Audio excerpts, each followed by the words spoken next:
Welcome to Grandma's Room, episode 45. I'm here with Ben. I'm Joffrey.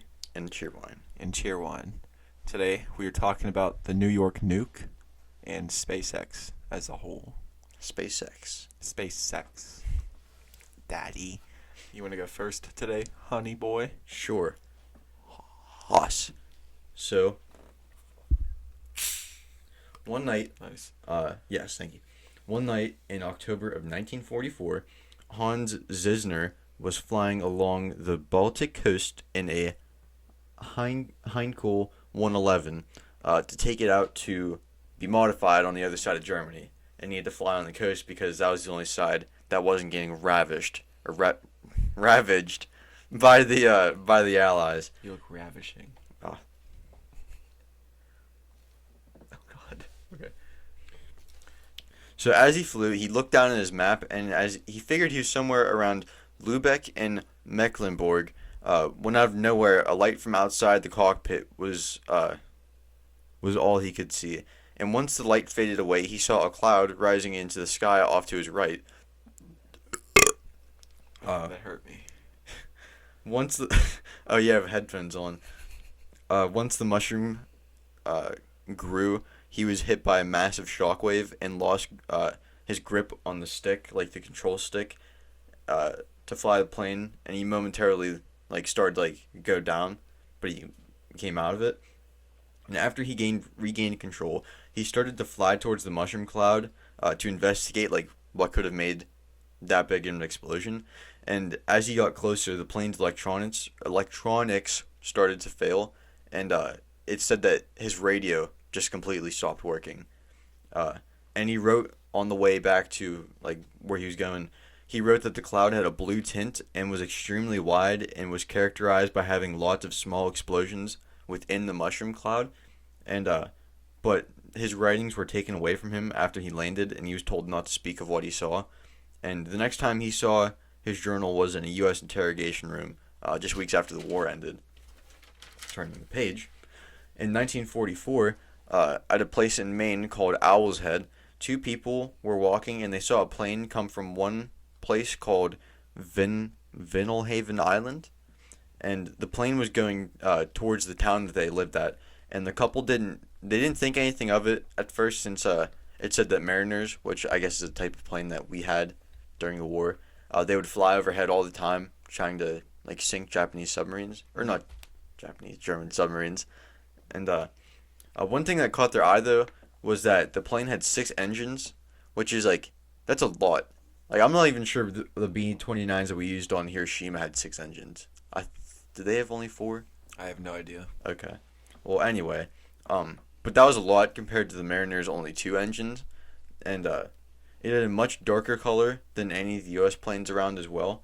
And the more it flew, they realized that the plane was going down, and it just kept gradually going down until it clipped the water and did a cartwheel. And the two went to town after a few minutes, just seeing if anyone would show up, bob out of the water. And they went and found help, and they got in contact with the Navy, but they didn't have anyone out there at the time, so they had no clue what it was. And after going to the crash site in a small fishing boat, they only found a small oil slick, and they left and went back to shore, and they didn't really think anything of it. But 10 days later, 3 men had washed up just outside of town, and the man who found them noted that they had dark grayish blue overalls, pilot paraphernalia on each person, and that one man had a rank on his collar, but he couldn't make out what it was, but it was yellow and brown, he said. And the one had an obvious marking of a German, because the man found an iron cross on his shoulder. And the Navy was called, and they took the bodies to Ash Point Naval Air Station. And many military personnel came to the town, and many of them told the people that the bodies had come from a sunken German submarine, and that there was no plane crash. And they were also asking if anyone saw anything. And after the war, Reuben Whitmore, he dove on the area where the plane was said to have gone down, and he found no actual wreck, but he did find metal pieces at the exact point where the couple said the plane crashed. And one piece was identified as a manufacturer's plate that had You took a little bit of German, right? Dude, don't. I don't remember anything. I'm just gonna spell it out. Fliegeroberstk.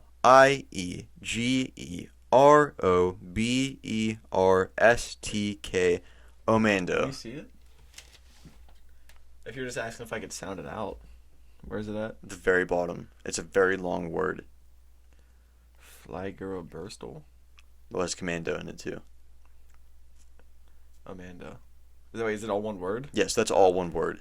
Fliegeroberstel Amanda? What the fuck is that? I can tell you what it means. Amando?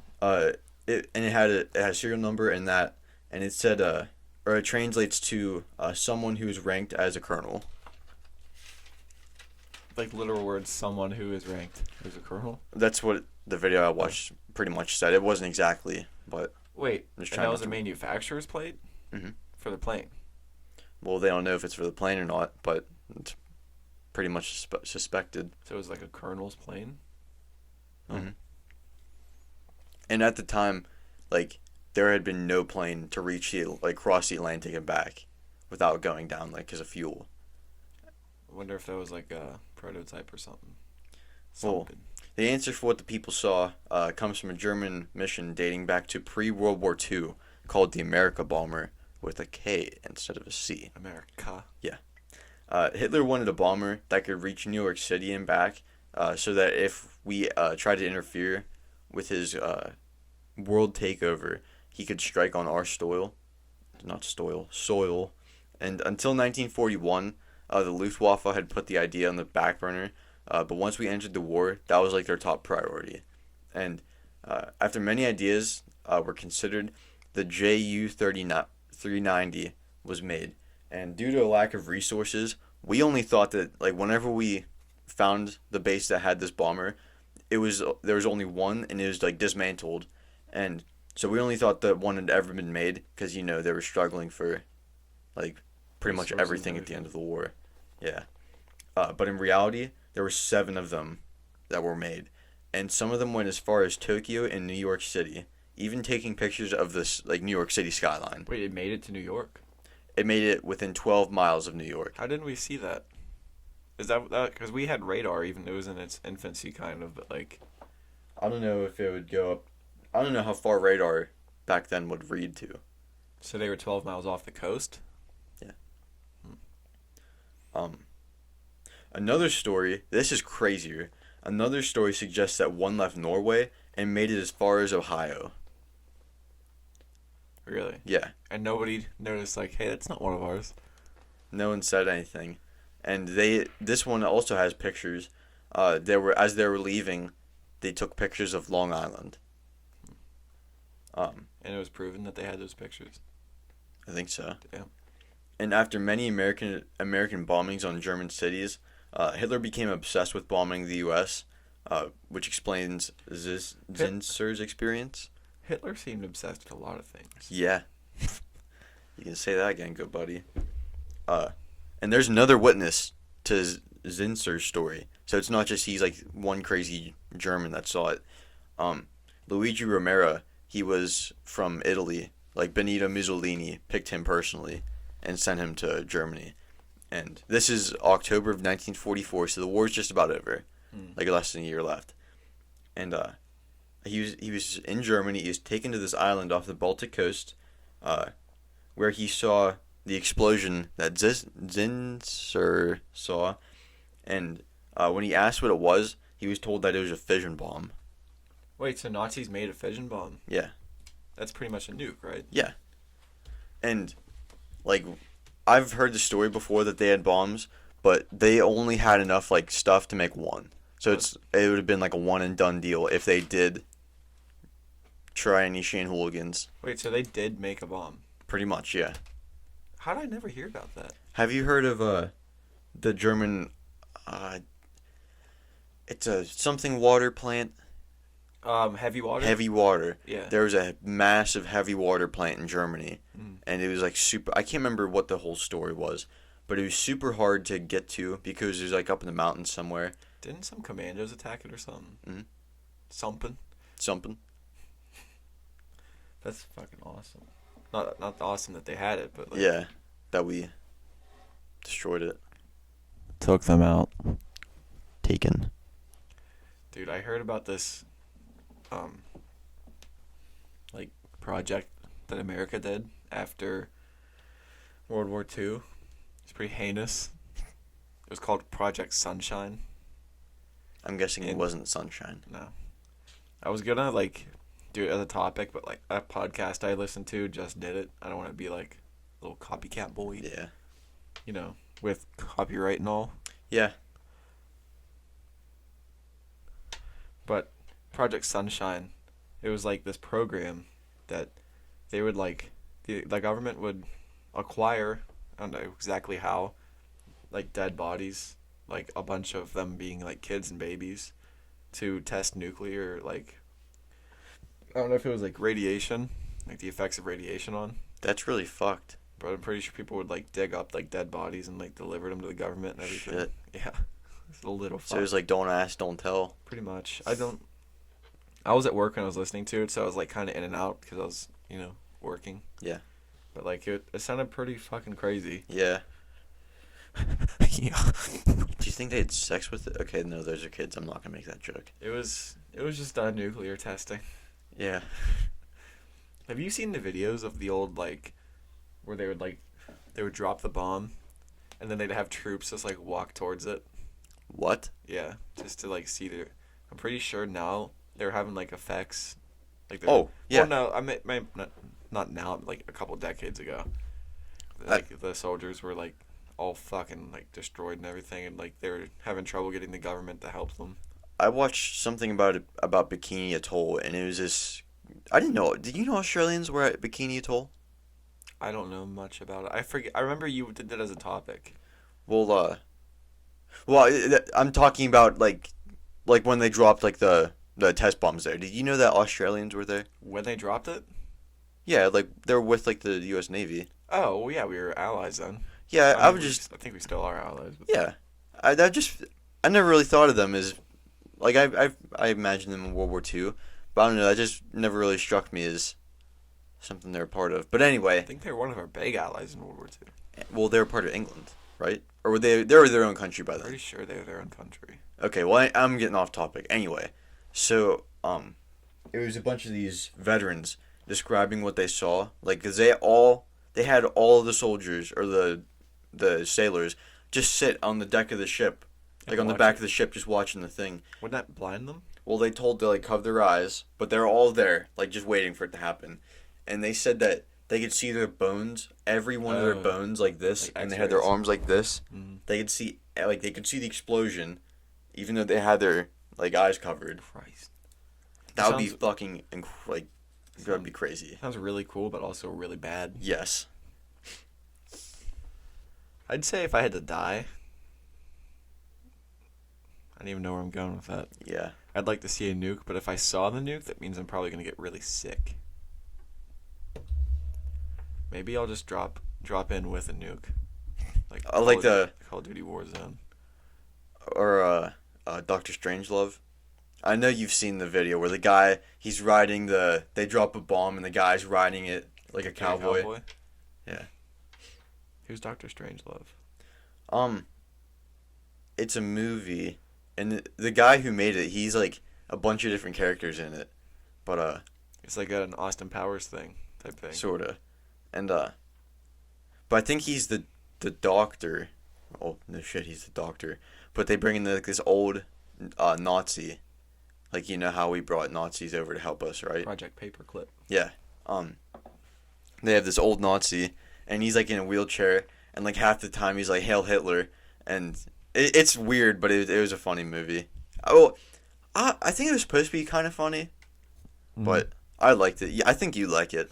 It's in black and white though, but Nah. it was weird. It was like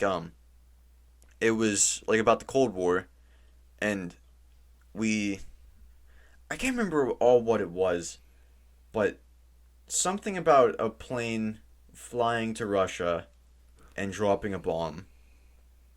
And all the time, like, there's these guys in, like, the Pentagon or something like that, just, like, freaking out. And there's, like... Which happened? probably pretty much for about like 4 decades. I'm trying to think. I think they had a Russian bomber going to drop something on us too. So then we sent one of ours, but I can't remember. It's been like a year since I watched it. Did you know that when Kennedy was president, I'm pretty sure I can't remember if we got ICBMs when he was. I don't think that he was in office when we got those, like the missiles that can shoot nukes. I think we had those. Yeah, we had those because we had missiles in Turkey, and part of the deal that they made with that's right. He with was Russia. part of the whole crisis. Yeah. Yeah, because they were telling us like we'll get them out of Cuba if you get them out of Turkey, which didn't happen. They just got them out of Cuba. Well, we took ours out of Turkey. No, we didn't. We didn't? No. Oh. No. But there we go again saying but But what was I gonna say? Are you sure we took ours out of Turkey? I'm pretty sure we did not. I think we did, because we didn't announce it, but we just did it. Oh, that might be it. Yeah, I think you're right. Because I remember there's something fucked up about it. Mr. Liu taught us about that. Yeah, because, okay, the way it was we were like, we don't want to look weak. Yeah. And Russia's like, well, neither do we. And then it was with Khrushchev, and I forget what happened, but he was just like, you know what, fuck it. We won't tell anybody, but you can take them out. Yeah. Yeah, you're right. There's a really good podcast on that. Hardcore History, Dan Carlin. It's called Blitz, Destroyer of Worlds. And he talks about nukes, and he goes really deep into the missile crisis. It's like 5 hours long, though. There was a story that came from the Cuban Missile Crisis, and I don't remember like when exactly it was, but like whenever, I think it was that we set up a blockade around Cuba, right? Or maybe it was the other way around. Ships. Russia had a blockade around Cuba, right? We had a blockade, and Russia was like coming towards us, and there was like a game of chicken. Well, there was a sub. I don't know if you've heard this story, but there was a sub that had a nuke on it, or it might not have been a nuke, but something that like it's gonna sink the ship. I'm pretty sure shooting that. Didn't they have nuclear missiles on that thing? Torpedoes? I think they did. I think I know where you're going with this. But something happened. I can't remember what it was, but someone did something on our side, and the guy was being told to sink them, but he knew if he did that like World War III would break out, and it'd be like way worse than before, so he didn't. I don't know if this is the same one, but there was some story about a submarine. I can't remember if it was right then or not. It was a Russian submarine, and there was something about them like dropping hand grenades down into the water, because like it wouldn't actually destroy the submarine. It would just make a fuck ton of noise, just to like. I think that was it. But I thought you were going with this. There's a story of a Russian submarine that had nuclear missiles on it, and I guess their comms went dead, and they got the alert like, hey, they launched nukes, and they were about to launch nukes off the submarine. I think that's it. And they were like, something doesn't feel right, and they didn't. And then afterwards, they were like, it was a false alarm. There's always that weird thing. Yeah, you're right. Is that I don't think it was the same sub. I think it is. Was it? I'm pretty sure. Well, fact check us if we're wrong. Yeah, or just copyright. Yeah. You can have that. I'm done with it. Yeah, YouTube, we're done with it. You can keep it. Well, we got a copyright claim for playing audio of a number station last week. Yeah. That's why the video. And it was only one number station. It was the chimes. Well, they probably don't even know what a number station is because it got fucking copyrighted. Yeah, well, we posted it last night and we filed a claim against it. Do you want to tell them what number stations are a little bit in case they missed it? Yeah, if you didn't, it was like Cold War stations that would play like sounds and then like a voice of like a string of numbers, and it was just to communicate with spies pretty much. If you listen to the episode, we go deep. Yeah. But like we play what they used to play on a shortwave radio around the world that anybody could hear. We didn't play any part of this guy's YouTube video that would identify his channel or anything. It's nothing he created. Yeah. It's just something that he probably found somewhere else. Exactly. And we played that and nothing else, and they claimed it as copyright. Which they're like, it's not monetized. Like, we're not monetized anyway because we don't have enough. We don't But, have. like, Yeah. don't fucking copyright us for something that was very public. Like, Anyway, how do you think he found that? I think the algorithm may have found it and like sent it to him or something. But how would they know it that works. we used his video? I don't know. Because that could have been anybody's video. I don't know. Anyone could have posted that same numbers thing. I can't remember. Let me look real quick and see how many Chimes videos there are. I don't know how many of them there are on YouTube. But regardless, it was. And it's not like it's a music retarded that's like. copyright claim. It's not like copyrighted music. Yeah, it wasn't music. It wasn't a recording of anybody talking. It wasn't anybody's creation except for except for the people who made the radio station decades ago. I'm getting pissed off again. Chimes number. It was the gong number station. Yeah, there's a million of these videos up of it. There's a trap remix too. But I used I think it was the Dark 5, that account. Like they like go down a list of creepy stuff. But I didn't use anything that would identify his channel. Yeah. So either the dude in charge doesn't know or he's just a fuck. I'm willing to bet he's just a fuck. I'm willing to bet the same. Anyway, we're gonna get into SpaceX. Yeah. I got mad. Yeah, me too. We're sorry, kids. We didn't mean. We don't want you seeing parents. Yeah, Grammys didn't mean to make you upset.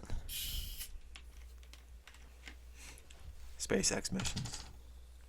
I used SpaceX and NASA for most of my research on this one. So, in the next NASA missions, Artemis. You know what Artemis is? The mission to the moon that they're doing next. Okay. NASA has chosen SpaceX to develop the Starship that will take them there. It's literally called Starship. So, the Artemis mission would involve 4 astronauts launching from Earth or on the Orion spacecraft, and once they got to lunar orbit, 2 of them will transfer to the SpaceX Human Landing System, or the HLS, to finish their trip to the moon's surface. Once they're on the surface, they will explore, collect samples, and do whatever spaceman stuff they need to do for about a week. And when time is up, they'll return to the HLS. I don't know if they're probably going to be like staying on the HLS. I'm not sure. Actually, no. I can't remember. We went into the whole Artemis mission before. I can't remember. I think they're making habitats on the moon, or plan on making like little stations. Yeah, you said something about that before. But they'll return to HLS, go back with the other 2 astronauts, board the Orion, and then come back to Earth. And, dude, the contract for this mission is $2.89 billion. Jesus. They're going big. But, dude, this HLS looks sweet. It's, like, stories high. And, like, there's this, like, elevator that comes outside the spacecraft and, like, just lowers them down to the moon surface. That's pretty cool. Yeah, it looks pretty. They made, like, I don't know if it was concept art or, like, just what they plan on making it look like. I don't know what to call it. Designs? Yeah, but, like, it looks like a window washing, like, tray that people stand on, and then, like, cables that lower them down. It looks pretty cool. Well, They're in spacesuits when they go down. But, like, I know there's gravity on the moon, but there's not nearly as much. It's still gravity. Okay. I was trying to think of how that worked. Yeah, it's still gravity. Like you can jump and like it still takes a ton of power to Yeah. get off the moon. Like it's not like they're just gonna. Dude, before we learned in school about like gravity and stuff, I didn't think that moon had gravity. So I was like, what if they just jump too high? Like, and that's what I thought. Well, to be fair, that was like 8th grade. 8th grade? What? That was in 8th grade? Dude, I never gave a fuck about space. I didn't pay attention to what gravity was. I was like, oh, Still. Earth has. Well, now I know that everything is gravity, so don't at me, bro. Now I feel dumb. You're Yeah. making me feel dumber. Kathy Luters, NASA's Associate Administrator for Human Explorations and Operations Mission Directorate, said, with this award, talking about the $2.89 billion, NASA and our partners will complete the first crewed mission to the surface of the moon in the 21st century as the agency takes a step forward for women's equality and long-term deep space exploration. This critical step puts humanity on a path to sustainable lunar exploration and keeps our eyes on missions further into the solar system, including Mars. Which, don't want to sound like an asshole, I don't get why they had to add the equality part in. I think just find the best guy for the job. Best person. I think that's what you mean. When I say guy, I mean everybody. Like, I don't walk up to a group of people and say, "Hey guys and women." Howdy. Let me digress. Hey cousin. What? How long do you think it takes to upload a video to your laptop? Like 10 minutes at most. Okay. SpaceX and NASA have been working closely together on the HLS, that landing system. And they have to meet NASA's performance requirements in the areas of engineering, safety, health, and medical technical areas. SpaceX's, I don't know why I can't say that word. SpaceX's HLS Starship will use their Raptor engines and flight heritage from the Falcon and Dragon vehicles. This ship is intended to be reusable, so it can launch the moon, come back, launch the moon, come back. And it's to take people to moon, Mars, and more, is what they said. So I guess they have high hopes. Like the sun. Yeah, we're going to send people to the sun. It will also have a big cabin for astronauts and 2 airlocks to allow spacewalks while in flight. Maybe we could send the pedophiles to the sun. Or The only thing, that costs a lot of money to make a rocket, doesn't it? really what if we just shoot them out of a big cannon? Or what? Or what if we just throw them on the fire, like logs? I don't want to see it. I just want to see them flying. But these missions will also utilize Gateway, which is a lunar outpost they're planning on building to orbit the moon. It's like another space station, but instead of orbiting us, it's orbiting the moon. And it will act as a step on the way to other destinations in space, such as Mars. So now I'm going to Mars and beyond. From SpaceX's website. SpaceXXX. They should make... We could probably direct a porn. Yeah, we have so many porn ideas. SpaceXXX. Ram Ranch. Floating. That's not our idea. Floating. But we could definitely. Wait, what'd you say? Floating and throating. Jesus. Is that? God, I don't want to get taken off of YouTube. Mars and Beyond. So, in the Mars and Beyond section of their website, it starts with a quote from Elon Musk. It says, "You want to wake up in the morning and think the future is going to be great, and it's not going to happen." What? No, I'm kidding. He said, "You want to wake up in the morning and think the future is going to be great, and that's what being a spacefaring civilization is all about. It's about believing in the future and thinking that the future will be better than the past. And I can't think of anything more exciting than going out there and being among the stars." Musk. So, some of the reasons SpaceX is wanting to go to Mars is it still has a decent amount of sunlight hitting it. It's cold, but SpaceX says it's possible to warm up the atmosphere. And one way to do this is about 10,000 nuclear missiles. Oh. And apparently, I guess they've done the science to make this work. I don't see how it's going to work, but I trust Elon Musk because he's smart. But they want to hit the poles of Mars to make, he said, tiny artificial suns that will warm up the atmosphere and turn it more like Earth-like. But I didn't get what about dust that they kick up? Wouldn't it make like a nuclear winter over the whole? Maybe that's what they... No, I guess nuclear winter blocks it out. I was thinking of like greenhouse gas. But then what about radiation as well? Yeah. 10,000 nukes would probably just radiate the whole planet. That would ravish it. Rap. Anyways, the atmosphere is mainly CO2 right now, along with nitrogen and argon and small traces of other elements, which means that we could grow plants on it by compressing the atmosphere, which is a whole process I can't even begin to understand. I looked it up and it looks so confusing. I tried reading the first sentence and I was like, yeah, I'm not even going to attempt to explain this. You guys can look up compressing Mars's atmosphere and try to figure it out yourself, but I'm not. So the days on Mars are also similar to those on Earth, and Mars's gravity is about 38% of Earth's, so it'd be easier to lift and move things like while building structures and stuff. On Mars, day is 24 hours and 37 minutes. Okay. So it's like half an hour longer than ours. SpaceX's Starship, that was just like the couple reasons that Mars would be a good destination to go to. SpaceX's Starship is what's planned on, is what they're planning on to take people to Mars as well. And it'll be a super heavy rocket and will be completely reusable, hopefully. The ship will be able to carry over 100 metric tons to Earth's orbit. Have you ever seen the super heavy? It has like 3 massive rockets on the bottom. Yeah. And then like the one on top. Ship is 394 feet tall. You know how tall that is? Very. How tall is a story? Like 10 feet? That's like almost 40 stories. That's like a 40-story building being launched into space. Jesus. And it's 30 feet in diameter. Okay. So it's like this would probably be a good model for it, is Eric. So once the ship enters Mars's atmosphere, it will be moving at 7.5 kilometers per second. It's a huge step towards commercial and passenger space flight. This is. In 2023, Yusaku Maezawa, a Japanese entrepreneur, and the crew of Dear Moon will go on a week-long trip around the moon. Another thing SpaceX is helping with.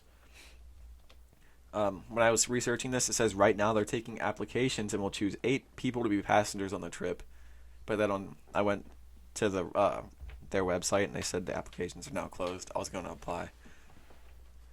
But SpaceX has had so far 117 launches, which includes 79 successful landings. 59 of them were rockets that were flown before and successfully flew again.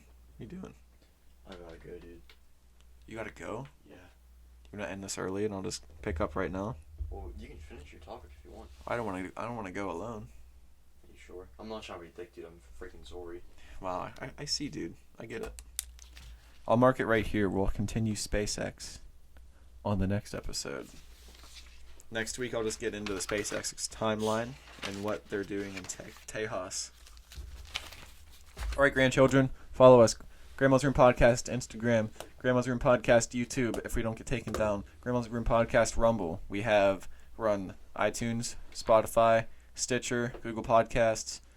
And we have our playlists. Grandma's Opium Den, Grandma's Guitar Case, Grandma's Jukebox, Grandma's Trap House, Grandma's... Did you get Saloon? Yeah, Saloon. And Crimbus Tree, we're making a new one soon for summer partying, day drunk, rage times. All right. I'm sorry. Bye-bye, grandchildren. Stay cool.